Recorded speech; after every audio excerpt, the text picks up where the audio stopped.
Periods are natural, conversation around them should be too. This Menstrual Hygiene Day, Radio City and Team Alembic, the makers of Krina NCR, invite you to join an open discussion on menstrual health, hygiene and understanding your body better. नमस्कार, आपका स्वागत है the period talk with experts में, एक ऐसा podcast series जहां हम बात करते हैं महिलाओं के स्वास्थ्य के बारे में खुलकर, क्योंकि अपने शरीर के बारे में जानने में आपको हिचकिचाहट बिल्कुल महसूस नहीं होनी चाहिए। मैं शर्मिष्ठा कश्यप आज बात करने वाली हूं एक ऐसे टॉपिक के बारे में जो ऑलमोस्ट हर महिला को अफेक्ट करती है हर महीने। फिर भी न जाने क्यों ये इतने सारे सवालों से, हेजिटेशन से और साइलेंस से घिरी हुई रहती है। Yes, you guessed it right. It is menstrual health and hygiene. आज के इस पॉडकास्ट में हम बात करने वाले हैं किसे कहते हैं नॉर्मल मेंस्ट्रुअल साइकिल, क्या होती है हैवी ब्लीडिंग, कब हमें मेडिकल हेल्प सीख करनी चाहिए और नॉर्मल और कॉमन गायनेकोलॉजिकल सिम्टम्स जो वुमेन को इग्नोर नहीं करने चाहिए। Joining us today is Dr. Parnika Agarwal. Ma'am, please would you like to introduce yourself? Yes, so I'm Dr. Parnika Agarwal. I'm IVF specialist and chief consultant at Bhavishi Neo Fertility at Jamuna Seva Southern Hospital, Shivpur, Varanasi. So today we will talk about menstrual hygiene and menstrual health. So ma'am, let's start with the very basic question जो अक्सर महिलाओं के दिमाग में चलता है कि हमें किस साइकिल को as a normal menstrual cycle consider करना चाहिए। आपने बहुत ही अच्छा क्वेश्चन पूछा है, क्योंकि बहुत पेशेंट आते हैं, बोलते हैं कि मैम मेरी साइकिल 1.5 महीने में आई, मेरी तो 15 दिन में ही आ गई, मेरी तो 20 दिन में ही आ गई, तो नॉर्मल क्या है।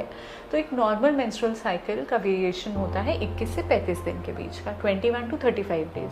तो अगर किसी की 20 दिन पे आ रही है, किसी की 25 दिन पे आ रही है, किसी की 27 दिन पे आ रही है, तो ये सारे नॉर्मल हैं। So all these are normal menstrual cycle. और मेंस्ट्रुअल साइकिल हम काउंट कहाँ से करते हैं? फर्स्ट डे ऑफ पीरियड से। सो अगर इस बीच में आपकी cycle is falling, so it is absolutely normal, no need to worry. So it is true कि हर महिला का मेंस्ट्रुअल साइकिल एक दूसरे से डिफरेंट होता है? बिल्कुल डिफरेंट हो सकता है। So doctor, next segment is about period hygiene. आज के टाइम पे भी कई महिलाओं को, कई छोटी बच्चियों को पीरियड हाइजीन के बारे में प्रॉपर नॉलेज नहीं है। ऐसे कोई टिप्स या ट्रिक्स जो आप हमारे लिसनर्स को देना चाहेंगी पीरियड हाइजीन के ऊपर? तो ये बहुत ही इंपॉर्टेंट टॉपिक है, because period hygiene is very very important. क्योंकि अगर हमने पीरियड्स के टाइम पे हाइजीन नहीं मेंटेन किया तो बहुत सारा जेनेटल इन्फेक्शंस होने के बहुत ज़्यादा चांसेस रहते हैं। सो आजकल गवर्नमेंट भी बहुत इस चीज़ पे अवेयर हो गई है। एंड आप कहीं लोकल ट्रांसपोर्ट्स की जगह पे जाओगे, जैसे रेलवे स्टेशंस या एयरपोर्ट्स, तो वहाँ पे सैनिटरी पैड्स की डिस्पेंसरीज भी रहती हैं कि you just put in a point, जैसे आप कोल्ड ड्रिंक लेते हो ऐसे आप कॉइन डाल के सैनिटरी पैड्स भी ले सकते हो। So this is very nice कि हमारी गवर्नमेंट ये कर रही है। तो we should use sanitary pads, कोई नॉर्मल कपड़ा या गमछा नहीं यूज़ करना चाहिए। सैनिटरी पैड्स को रेगुलरली चेंज करना चाहिए 4 to 6 आवर्स में। अगर आप टैम्पॉन्स यूज़ कर रहे हो तो टैम्पॉन्स को भी 6 आवर्स में चेंज करना चाहिए। दीज डेज मेंस्ट्रुअल कप्स आने लगे हैं which are environment friendly, and young girls बहुत ज़्यादा इस पे इम्प्रेस्ड हैं, they want to use menstrual cups. So yes, you can use menstrual cups, but safely remove it every few hours, wash it and then reinsert it. And also जैसे इस चीज़ के बारे में ना, जैसे घबराना नहीं है, स्पेशली यंग लड़कियाँ, क्योंकि उनके नए नए पीरियड शुरू हुए होते हैं, वो शर्माती हैं, पूछती नहीं हैं लोगों से, तो ऐसा नहीं होना चाहिए। आजकल तो अब मूवीज़ भी आ गई हैं इस पर, कितना अवेयरनेस हो गई है। अक्षय कुमार की मूवी आई थी पैडमैन, तो it is all to create awareness. तो किसी को इससे शर्माना नहीं चाहिए। इट्स अ नॉर्मल फिजियोलॉजी, हर महिला के लिए एक नॉर्मल चीज़ है। तो आप अपनी बेटियों को भी बताइए कि शर्माना नहीं है इससे, और एक हेल्दी मेंस्ट्रुअल लाइफ लीड करनी है। डॉक्टर, जैसा कि अभी आपने वर्ड यूज़ किया मेंस्ट्रुअल कप, आजकल बहुत सी लड़कियां घबराती हैं कि मेंस्ट्रुअल कप मुझे यूज़ करने में दिक्कत होगी, या मुझे यूज़ करना चाहिए या नहीं करना चाहिए। देखो, करना चाहिए या नहीं करना चाहिए इज़ अ पर्सनल चॉइस, क्योंकि आजकल बहुत ऑप्शंस हैं। आप पैड्स भी यूज़ कर सकते हो, टैम्पॉन्स भी यूज़ कर सकते हो, मेंस्ट्रुअल कप्स भी यूज़ कर सकते हो। तो जिस चीज़ में आप कंफर्टेबल हो आप यूज़ करो। बस जैसे मैंने बोला कि गंदा कपड़ा या गंदा गमछा नहीं यूज़ करना चाहिए। बाकी ऑल दीज 3 थिंग्स ये आप सेफली यूज़ कर सकते हैं। जिस चीज़ में भी आप कंफर्टेबल हैं, you can use. Another question जो महिलाओं के दिमाग में रहता है, जिसे वो खुल के पूछ नहीं पाती है या उन्हें खुल करके जानकारी नहीं है, वो है हैवी ब्लीडिंग। किस ब्लीडिंग को हम कहेंगे हैवी ब्लीडिंग? क्योंकि हैवी ब्लीडिंग को लेके बहुत कंफ्यूजन रहता है कि ये फ्लो हैवी है कि नहीं है।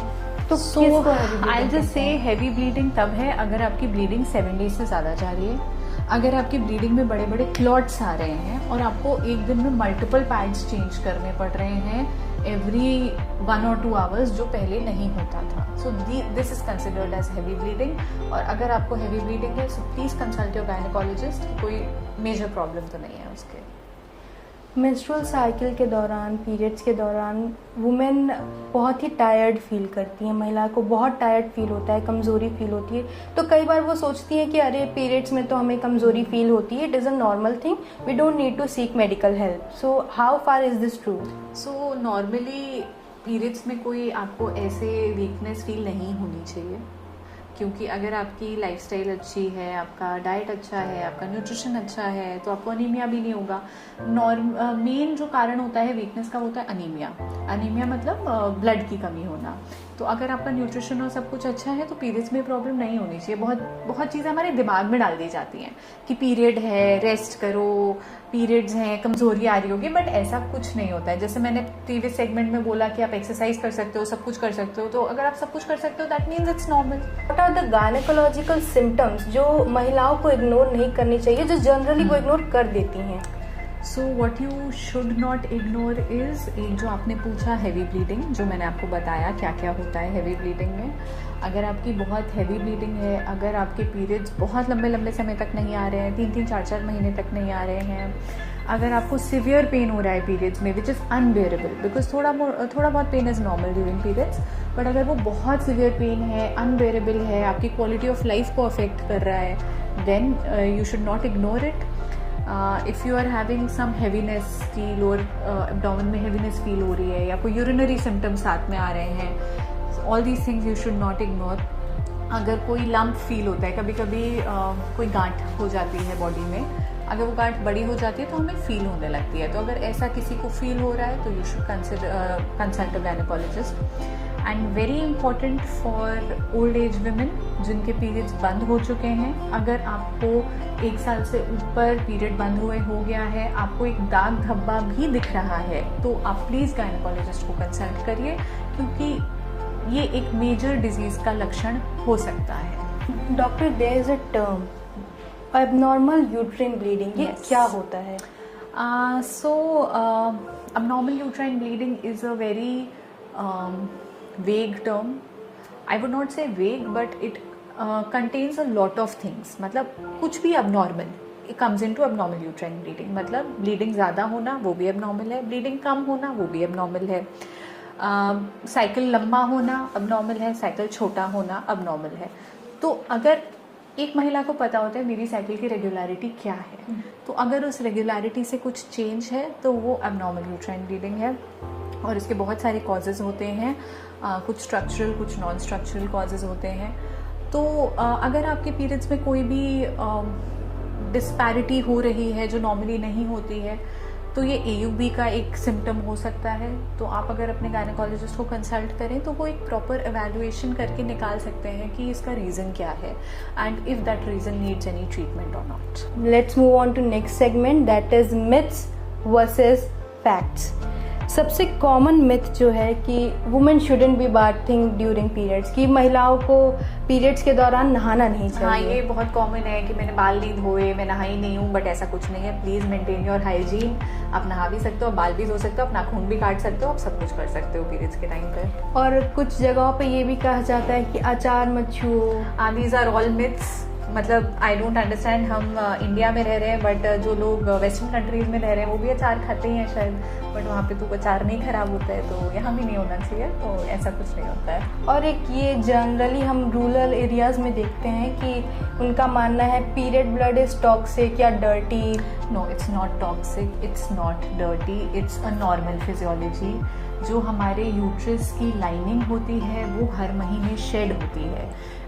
तो वो जो हर महीने की साइकिल में शेड होती है वो उसके सेल्स निकलते हैं. तो ये कुछ डर्टीनेस नहीं है. वही यूट्रस है जिसमें बच्चा भी पैदा हो रहा है और बच्चा भी पनप रहा है. तो it's a very secret thing. तो कुछ भी डर्टी नहीं है उसमें. Last but not the least कि हमें पीरियड्स के बारे में खुल के बात नहीं करनी चाहिए because it is very inappropriate.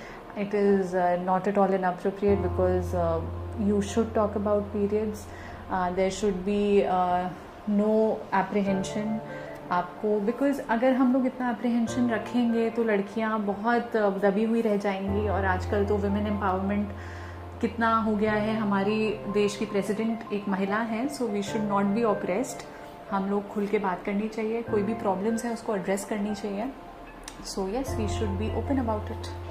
Thank you so much doctor for your precious information and your valuable time. But इससे पहले कि हम रैप अप करें, मैं चाहूँगी कुछ ऐसा वैल्यूएबल मैसेज आप हमारे लिसनर्स को देना चाहें जो वो जाते जाते याद रखें। मोस्ट वैल्यूबल मैसेज जो मैं दूंगी, जो आई थिंक मैं अपने सारे पेशेंट्स को भी देती हूँ, कि maintain a healthy lifestyle and balance diet करिए। कोई भी हमें फैंसी चीज़ों की ज़रूरत नहीं होती, कि फैंसी हमारे को विटामिन्स, आयरन की टैबलेट्स, किसी चीज़ की ज़रूरत नहीं होती। हमारा जो भी नॉर्मल फूड है उसमें भरपूर न्यूट्रिशन है, उसको खाइए, एक्सरसाइज करिए, बैलेंस डाइट लीजिए and you will lead a healthy lifestyle. Thank you so much, doctor. It was nice talking to you. Thank you.